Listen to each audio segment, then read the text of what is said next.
So I wanted to post this video today to answer an age-old question. Which is better, the Turaga or the Borak Va? I wanted to make a chicken and egg joke. I really did. I just didn't come up with any. Anyway, so today we are taking a look at, well, two figures sitting right in front of me that I'm very slowly picking up. Vakama, Turaga, whatever. And of course the Taga Va set that came out in 2002.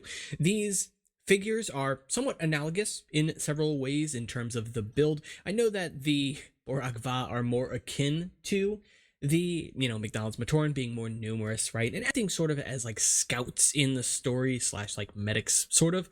And so, yeah, I really appreciate them in the story. Of course, the Turaga also act as the elders for each of the villages, each of the Koros on Matanui. So both of which play a fairly important role. Of course, the Turaga would be recurring characters showing up later on in Bionicle's storyline as well. Taking a look at each of the builds, this build here came out in 2001. It was one of the very first Bionicle sets that we would ever receive, and yeah, it looks like it. It's a very charming build. I think it is done exceptionally well. Also, and the color blocking is really good here, focusing more along the lines on the secondary color here, in this case the orange, rather than the primary traditionally associated with fire. And I really loved that about 2001. Each of the villages kind of got not only their own colors, but three colors, with the exception, of course, of water, and thankfully later that would be retconned to give us dark blue with the Holly set in 2003. The set here features a pretty limited number of points of articulation, including the hip, which has a forward movement here, the arm, which can spin but is on a frictionless pin due to the fact that friction pins hadn't been invented yet. Those did not come out until 2002, so we just did not have access to them. Surprised that they did not come out or were not justified for these models specifically. It also has this function on the side here with the staff. There's actually a rubber band allowing for that staff to kind of hit forward with some force. Granted, the rubber band I'm using here is much too large, but it still works out just fine. Unfortunately, with Turaga Vakama here specifically, the piece that I'm using there is a bit more fragile than the piece that is used for basically all of the other neck pieces, so this one is cracked, but I have plenty of them. Probably should have switched it for this video. Only noticed now though, so let's go ahead and keep going with it. Of course, you can see in terms of the sort of exclusive parts that came with this set as well, you had the fire staff, which was introduced with this set. The Huna here, very lovely mask, was introduced with this set as well, and of course would be featured in a handful of other sets, but it's exclusively orange in this set here. And then, of course, the Mata headpieces in red. Those do make an appearance on the Makuta set in 2003, but several of the others are exclusive to their Turaga as well. So it's a really lovely build, and it is just utilizing the L-shaped lift arm as the body here, which I think is quite clever. The Borak Va actually don't deviate too far from this, flipping that L-shaped lift arm in the other direction.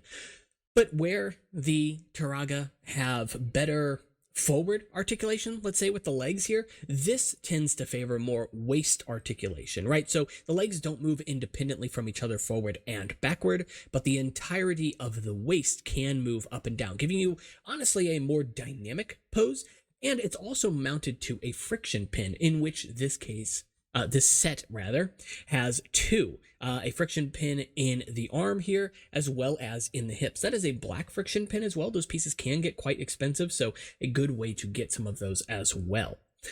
With that out of the way, though, the waist does have a bit of swivel, and the swivel gets more exaggerated the higher, or rather the lower, I guess, the set goes, until the point where he can just kind of spin around and look at his toes, right?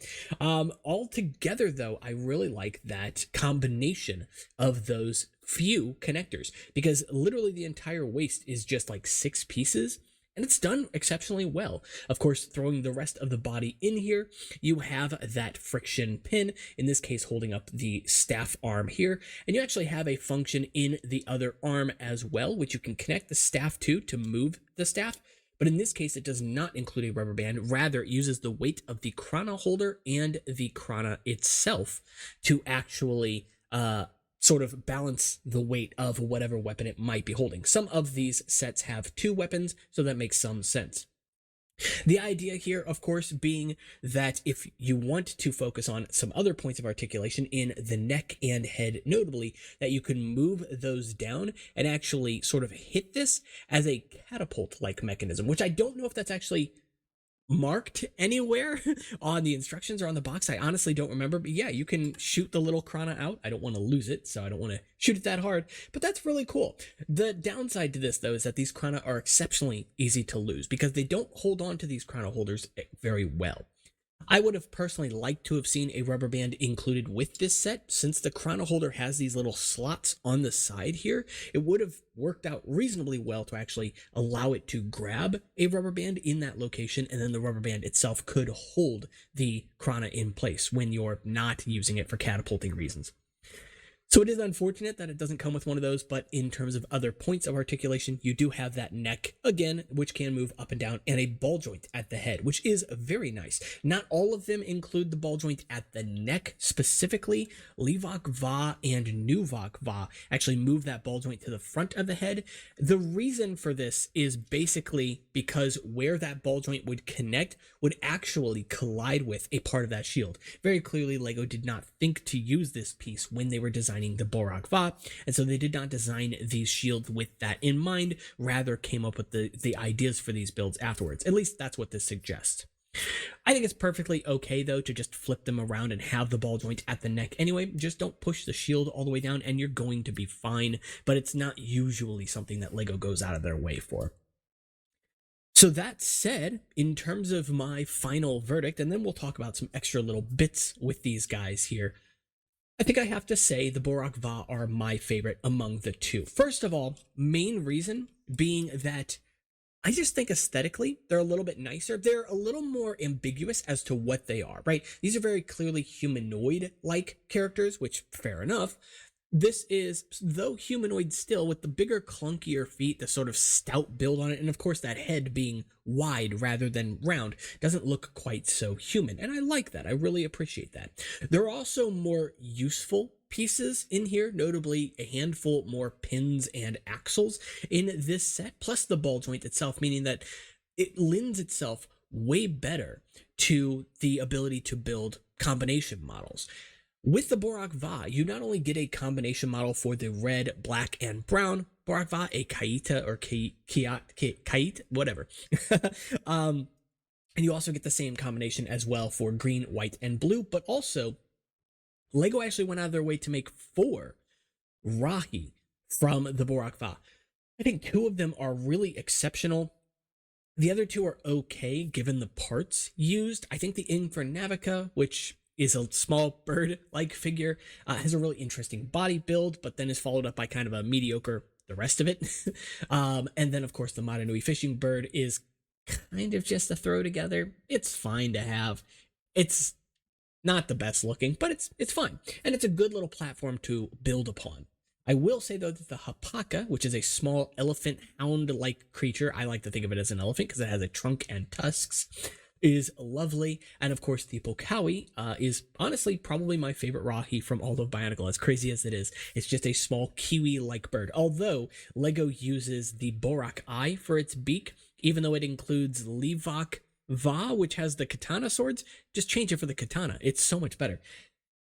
Notably, I wanted to mention this before ending the video.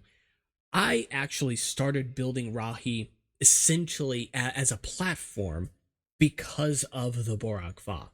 Several years ago, I think 2017, 2018, somewhere in there, I took upon a challenge where I basically took all 6 of the Borak Va, took a combination of 2 of them at random, and just combined them into some kind of Rahi. And then I did this as many times as possible until I ran out of unique combinations. LEGO, of course, having made 4 Rahi, I didn't worry about those, but I did make the other 11. So I was really happy with them. Technically, I made 13 because 2 of them I wasn't super happy with, but I have one of those models here, and you've seen this if you've watched the video. This is featured in with this little walrus build here, which I love. And this is actually a combination. It is a combination of Borak Va and Borak Va, yet it doesn't use any of the green pieces. It only uses blue in here, and then of course the swords and eye pieces, several other non-colored pieces from the Borak Va. It is a lovely little build. Of course, I will go ahead and post this one on the Discord server so you can build it for yourself, because I highly recommend this little guy here. But yeah, that is pretty much it. I guess before I end the video, let me just go ahead and do the thing that's very obvious. Trade out this head shield here for the resin cast shield that I featured in the last video, so you guys can just get a look at this. Because the Borak Va, my one gripe with them is I think that they should have come with more recolors. Specifically, this one here not having a recolor of the staff is a bit annoying. Thankfully, at the very least, the Borak Va gave us a different color of hammer, but this could have very easily been orange, I think. That said, lovely little head on there. And of course, you can build your own custom Borak Va if you want to, just the same as you can build your own custom Turaga. Color that works really well for Turaga is yellow and Keat orange. All of the pieces are available in the appropriate part shape, part type. And then of course with Borak Va, a very popular one to custom make is the dark orange plus dark gray, basically an iron Borak Va. So that's it for this one, guys. If you did enjoy the video, make sure to like and subscribe. It does really help out the channel. And of course, you can always join the conversation in the comments or check out the links for Discord, Instagram, and Patreon if you want to support the channel. Get some perks. All that down in the description below. I'll see you all in the next one. Take care.